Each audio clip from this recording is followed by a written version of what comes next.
Do you like to celebrate your birthday? Are you a big birthday person? Has that always been important to you? No, not at all. Really? See, No, I have a birthday party for a month straight. You're not like that? oh, well, yeah, I try to celebrate life every day in some way, shape, or form.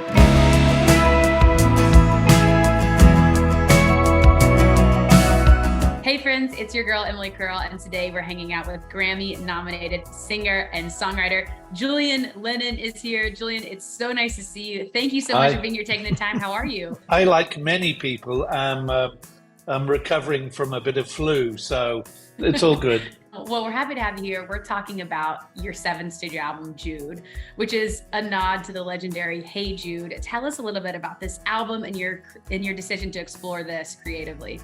Okay, it's this is a tough one. I'll try and summarize the best I can.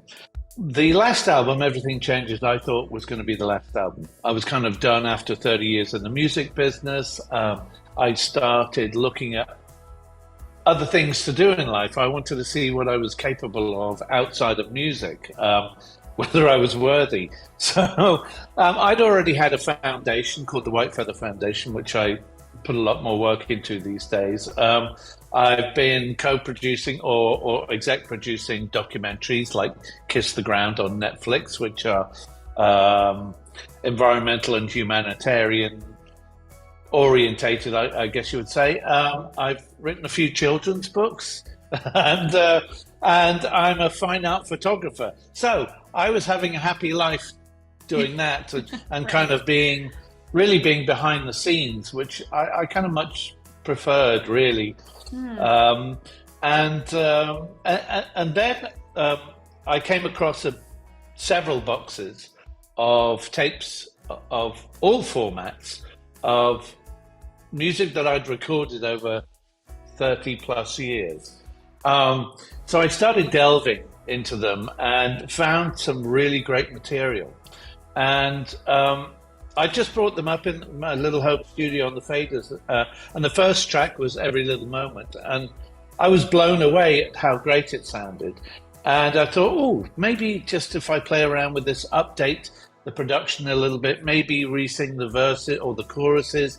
And so that's what I did with the first track. And I thought, wow, this is fun again. You know, it became fun again. Yeah, It was not yeah, just the reinvigorated. business Yeah. of music, which can be somewhat interesting at times.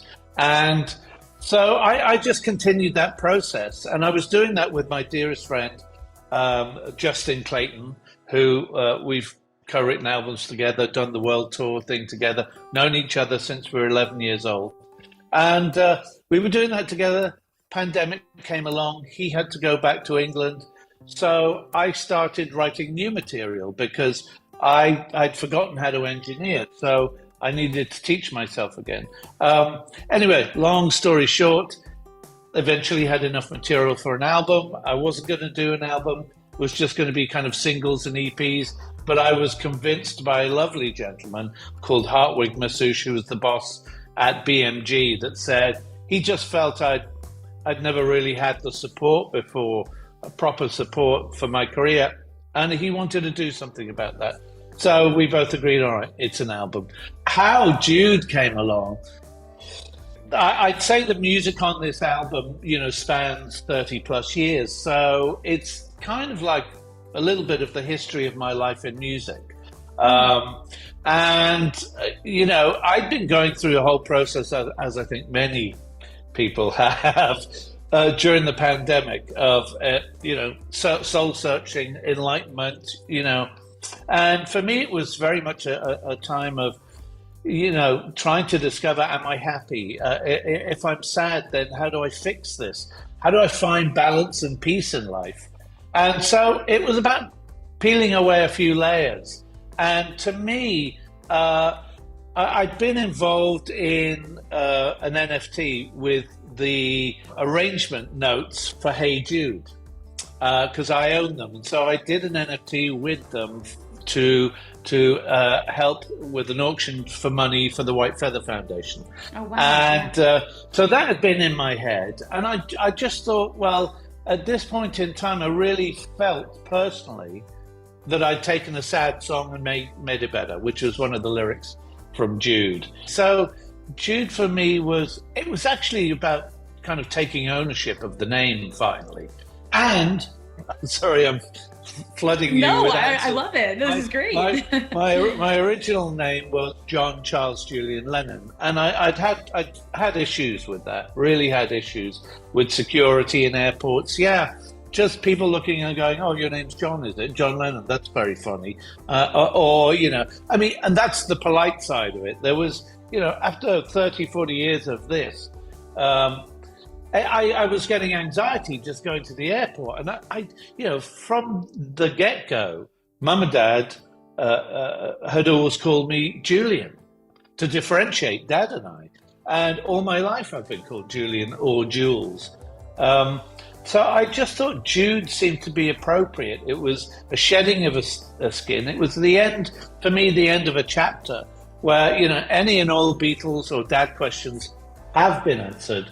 So, for me, it was about moving on in a positive light. And after having proved to myself, first and foremost, that I was capable in all those other mediums that I was working in, coming back to music was much more refreshing this time round. And, I really it felt was like yours. Like it felt like this was a whole different side. Yeah. Yes, and I just felt that this was finally me, and there was no pressure. There was just me doing and writing and recording music that I loved, and in the end, hope that other people loved too. It was about also losing a lot of fear in life, because I dealt with a lot of anxiety and a good amount of depression too. So it was about breaking through many of those barriers. And, so this is a fresh chapter, one way or another. Yeah. Wow. So much to unpack there. First off, thank you for sharing all of that with us.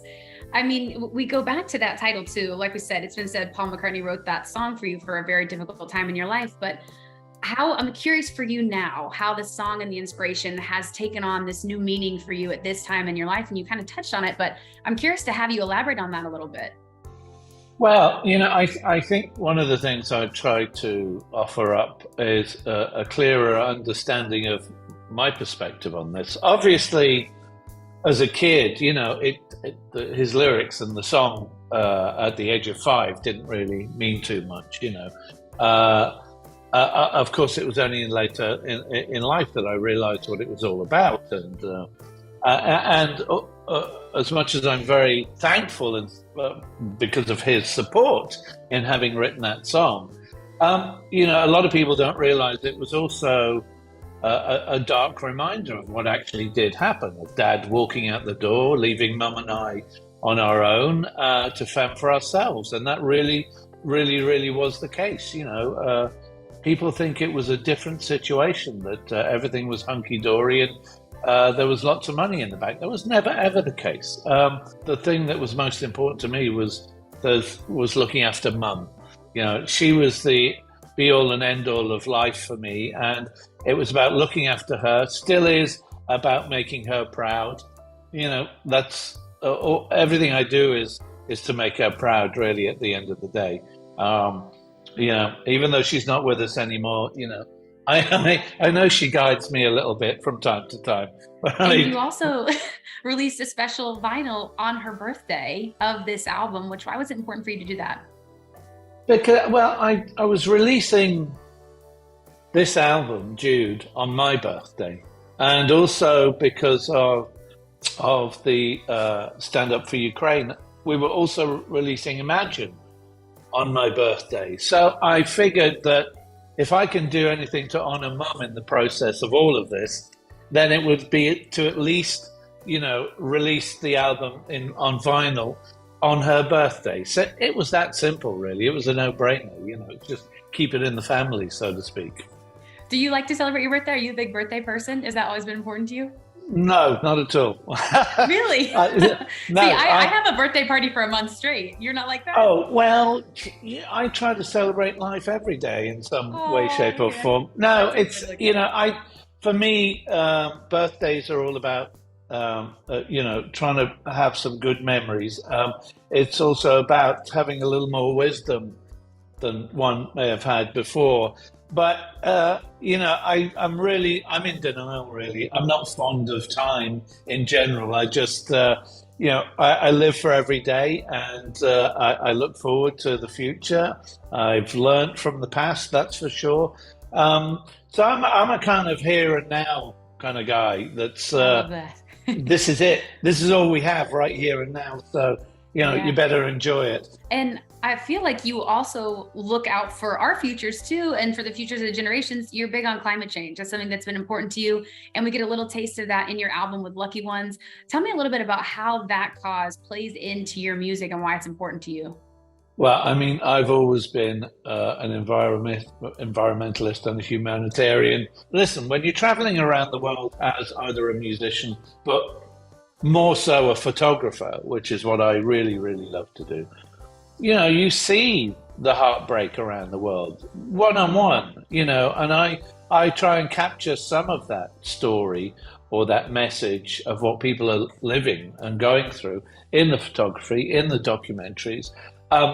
It's always been part of the music for me as well. So there isn't, and the children's books, it's all over that. And of course, the White Feather Foundation and everything that I do, if I earn a few pennies here and there, a good proportion of it goes into the White Feather Foundation so that we can continue protecting, the stuff that I'm passionate about helping.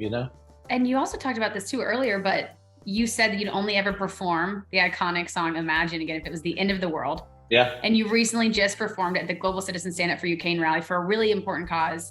Why did you feel like right now was the time that you wanted to perform the song again?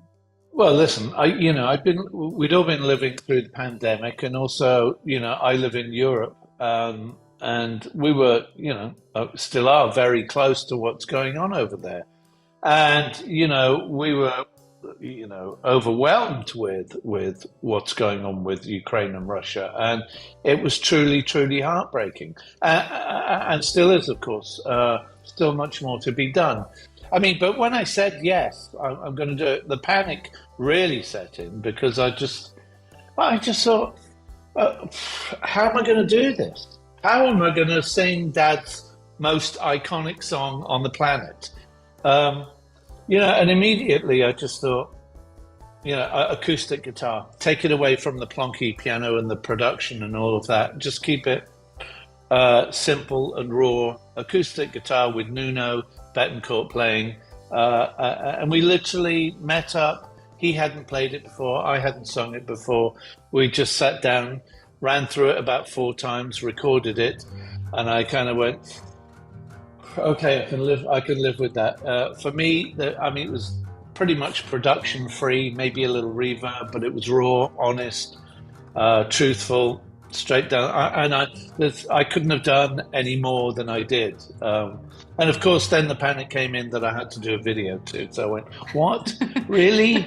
Oh God! No, I've just been through." Anyway, so fortunately, I'd been working at Capitol Studios in LA, very famous place, doing Atmos mixes for my album, and in Studio A, which is a very big, beautiful studio, I would walk by it every day, and I kept going, that place, that would be great. Just simple acoustic candles, da-da-da.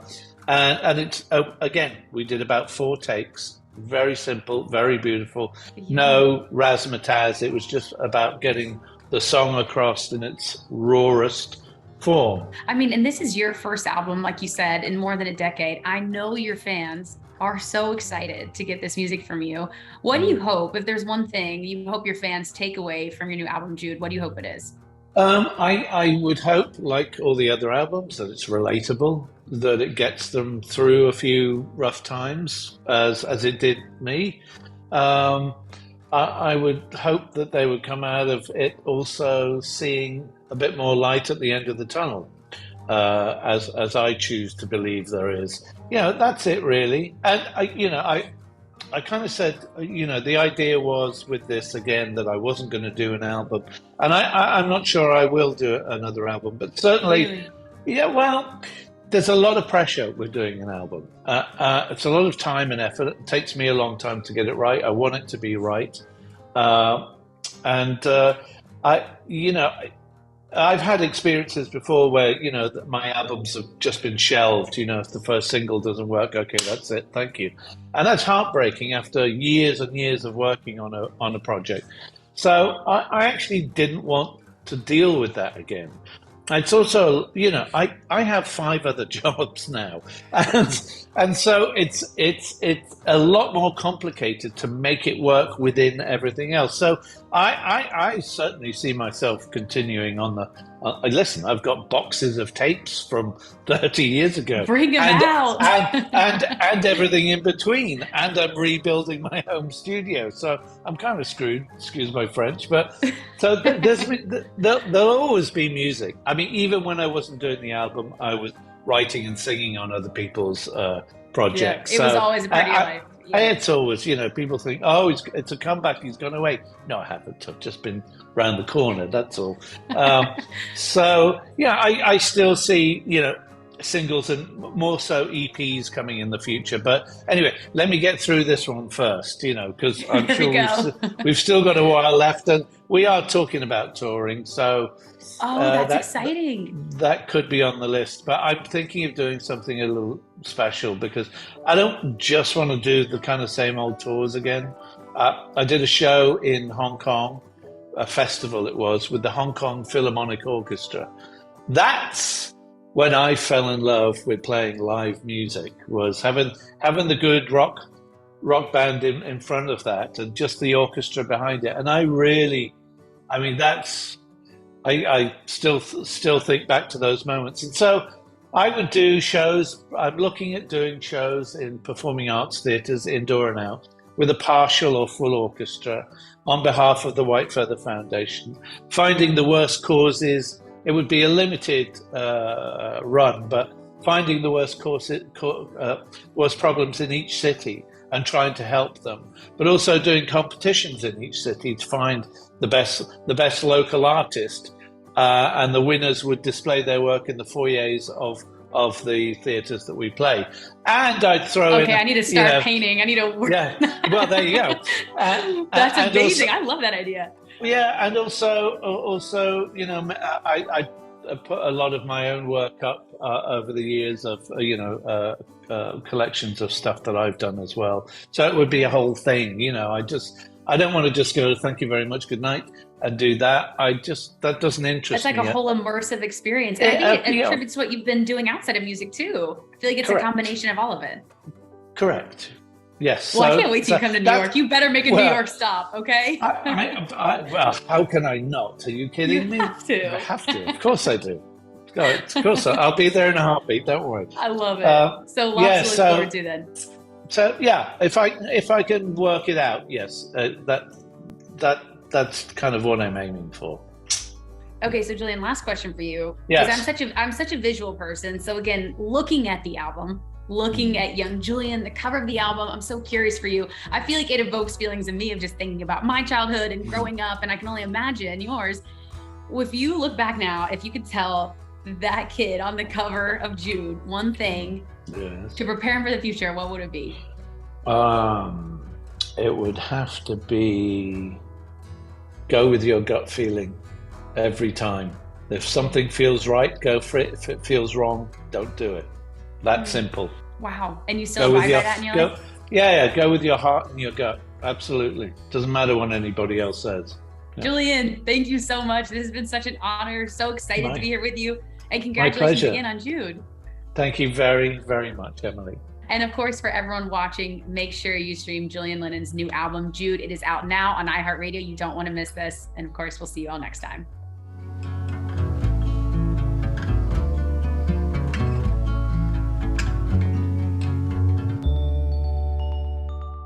Hey guys, thanks so much for watching. Did you like that video? You can check out more over here. And don't forget to subscribe to iHeart right here. And if you're already a longtime fan, make sure you ring the bell down below so you don't miss a single video. Bye guys.